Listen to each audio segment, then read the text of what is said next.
Hey folks, I have a way different video today, and that is just because I have been ridiculously busy, so I have not been able to get out to the course really much at all. Just lots of stuff with esports and some disc golf stuff coming up soon that I'll announce, and I'm really excited about when the moment's right, when I'm allowed to. And so yeah, just been really hectic. But I wanted to take this time to kind of show you what I do when I don't have time to get out to the course, or stuff that I do daily that's just easy for me to do while I'm at the house. That way I can get in repetitions. And so I just wanted to show you kind of my backyard setup, you know, what I do on a typical day if I am not going to go do field work, or I'm not going to go play around, or in the case of putting, this is something I do every day no matter what. So anyway, without further ado, let's get into it. First I wanted to show you kind of my putting routine. This is something that I do on pretty much a daily basis. And this is something I just recommend to anyone. This is the easiest and most important practice that you could probably do for disc golf if you're actually trying to improve, play some tournaments, try to get some decent results, and really elevate your game. Putting is it, man. I mean, they always say like, what, throwing's for show and putting's for dough, and that's not entirely true.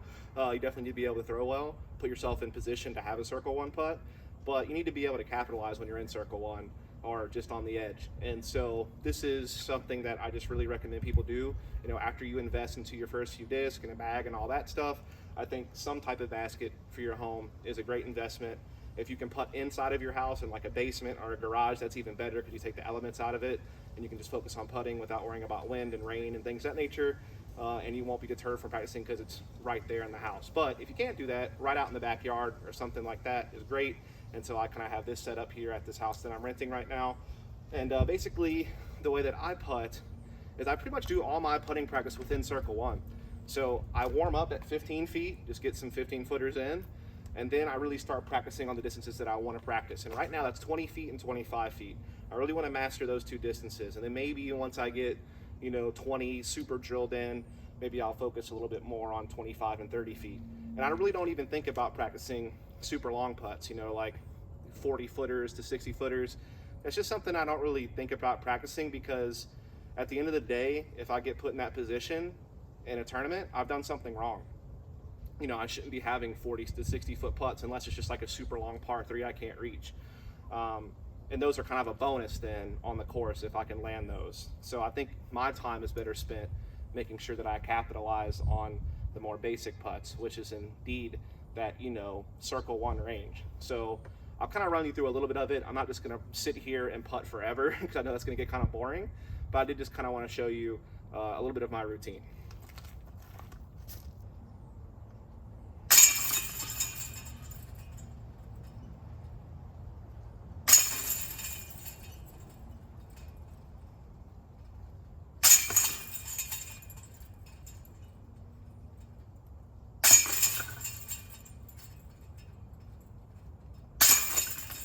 So that would be my 15 footer just to get warmed up. I'll usually do, I don't know, like 10 to 20 of these when I first get started practicing. And I have a stack of 10 putters just to make it easier to get a bunch of putts in without having to go fetch them. But if you can't do that, you can't do that. Just get however many you can. I do recommend trying to just find something that you're really comfortable with. Because for me, most putting putters, when you're putting them, are gonna fly about the same within like the first 25 to 30 feet. Once you get outside the circle and you're doing longer range putts and you're starting to take into account how much it is going to like fade out of your hand, which for a right-handed putter, if it's going to fade left on you or turn over right or something like that, particularly for like step putts or jump putts or longer putts, then yeah, stability matters. But for me, it's more about feel. And that's why I can never really recommend putters to people, because it's all about how it feels in your hand. Do you like something deeper? Do you like something more shallow? Do you like something with a bead on it that you can put your finger on? Do you not like a bead? That really is up to you. That comes down to personal preference and what feels most comfortable in your hand. So I do recommend, try some stuff out, see what you like, but once you get something you like, stick with it and just try to get, a decent bit of them. That way you can make practicing putting a lot easier. I putt with Fierces, I've put it with Deputies in the past. I like that more shallow putter with no bead. I can do like a pure, there's some other things like that as well that work, but it's just up to you and what you like. So now we're gonna back up to 20 feet. All right, so now I'm at 20 feet, and this is where I do a lot of my practicing at, because this is what I really wanna master, is 20 feet and then to 25 feet. So I'll spend a lot of time here, and I'll have a lot of misses from here, because I'm still working on this.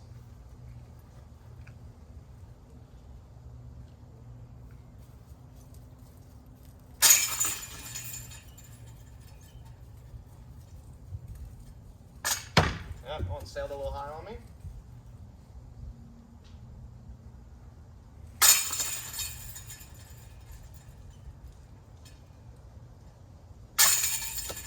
Just a little bit right on that one.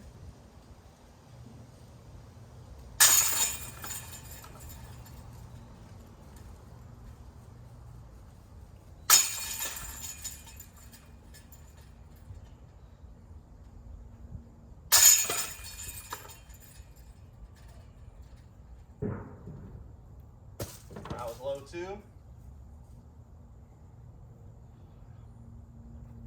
That was high left. So as you can see, that's a distance I'm still very much working on. I think I only made half of them. So 20 feet is really where I'm trying to get in my practice right now. And I haven't practiced putting in a few days, which is probably why. Usually I can make, I don't know, like 7 to 8 from that distance, which is not terrible, but not great. I'd really like to be, 80 to 90% from there. And so that's really the distance I'm going to be working on. And then next will be 25 feet. I had that station set up as well. So I just wanted to kind of give you a little bit of a look at what my putting practice regimen is kind of like. Come here. And I got to introduce you to my dog now because he likes to come out here with me while I practice putting. This is Roku, not named after the media player, but named after the avatar from Avatar: The Last Airbender. He's a black lab border collie mix, and about 7 years old. Cool dog. Ready? Good boy. You'll see him wandering around.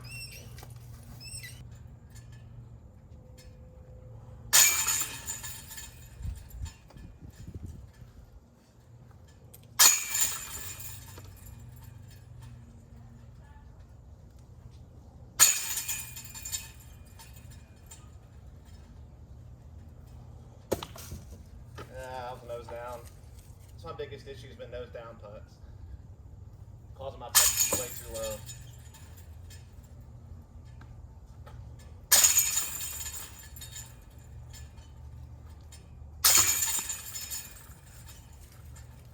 So yeah, usually with the 20 feet, since I'm still really struggling with that and not getting to 80% that I want and only getting like 60 to 70% most of the time, I usually spend a good, I don't know, 50 to 100 putts in that area.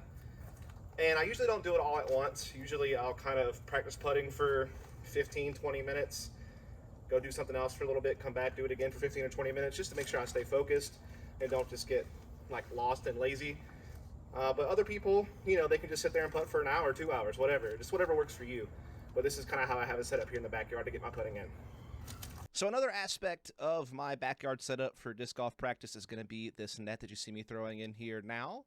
And essentially this net kind of serves a couple different purposes. The first purpose is warm up.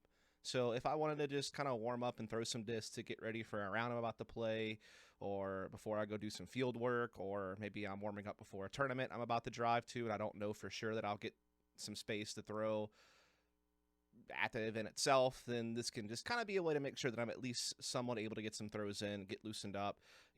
Good thing to do after I'm done stretching. I definitely always do stretch first. Disc Golf Strong actually has like a pretty cool workout that you can use to kind of warm up before a round or something like that. And so I'll usually do that, as well as a couple of my own little stretches and things I like doing. And then, yeah, the net just provides me a way to throw some discs without having to chase them down and things of that nature and be able to do it in kind of a smaller space. But the second thing that's really great about this net is it can allow me to work on my form without having to chase down disc. Obviously, sometimes you really want to get out into the field and see how a disc flies to see if you're throwing it correctly. Maybe if you're working on nose angle, you want to make sure you're getting the nose down. The best way to kind of know that is by throwing out in the field and seeing how your discs fly. And you'll very quickly be able to tell, oh crap, I'm stalling the disc, I'm throwing it too high, or I'm throwing it nose up because it just keeps hyzering out super hard and it's not really going anywhere. And so sometimes it requires you being able to see your disc flight. But if you're working on certain aspects of your form, like say your footwork or something else in those regards, then being able to throw into a net and not have to chase this down and be able to film yourself and watch yourself and be able to see what you're doing right, what you're doing wrong, and what you can work on is a really great tool. And so I can kind of show you a little bit of that right now, actually. So one thing I can do is just take a video, I can upload it to Google Drive or on YouTube as unlisted or something like that, and basically I can play the video frame by frame and just kind of take a look at what I'm doing right, what I'm doing wrong, things of that nature. So the first thing we can take a look at is I'll take a look at my footwork a little bit and talk to you about some things that I'm having issues with.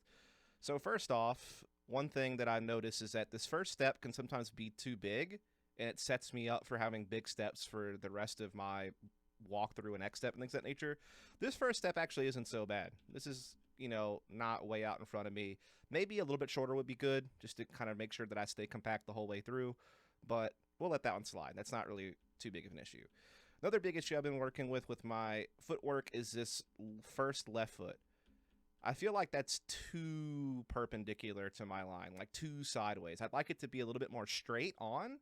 That way, when I bring this right foot around, like so, that's the first thing that's perpendicular, because as you can see, instead of being perpendicular, it's actually my toe pointing backwards, and I shouldn't be turning backwards this quickly into my throw. I shouldn't really be going backwards at all until I actually start reaching back.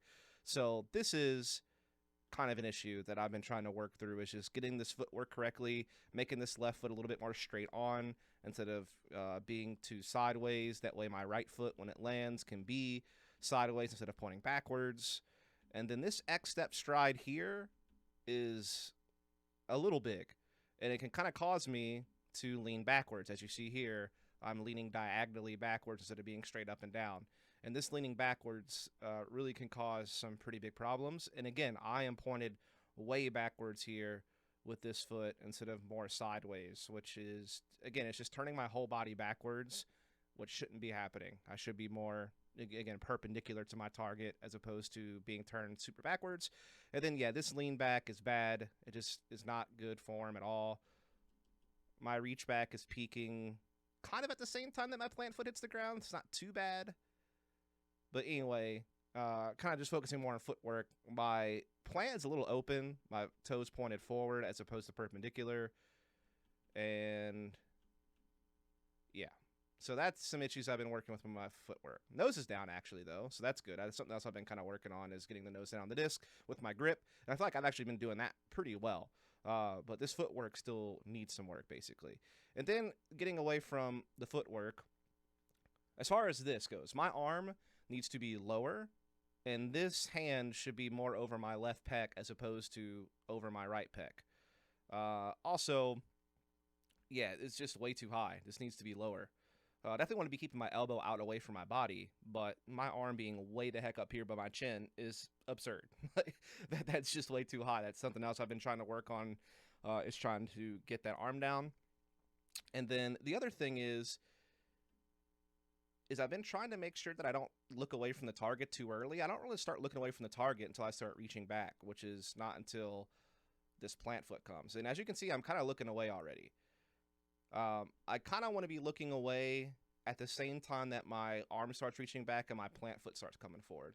And I guess it's not too bad. Like, I was keeping my eye on the target the whole time. I used to have this horrible thing where I would take off my eye off the target, like right now, and I'd already be looking sideways instead of at the target. But now I'm still kind of keeping my eyes on the target, so that's a little bit better.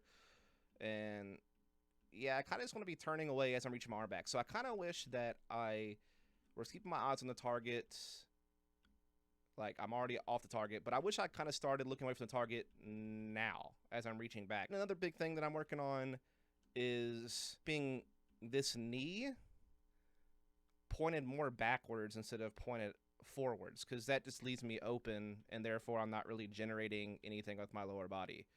I should be pushing the weight of my body off my back foot into my front foot right here, and since this knee right here is not kind of facing backwards, it's leaving my plant foot too open, and it's leaving me just not being able to really brace whenever I'm trying to do my weight shift from my back leg to my plant leg, and that's causing all kinds of problems.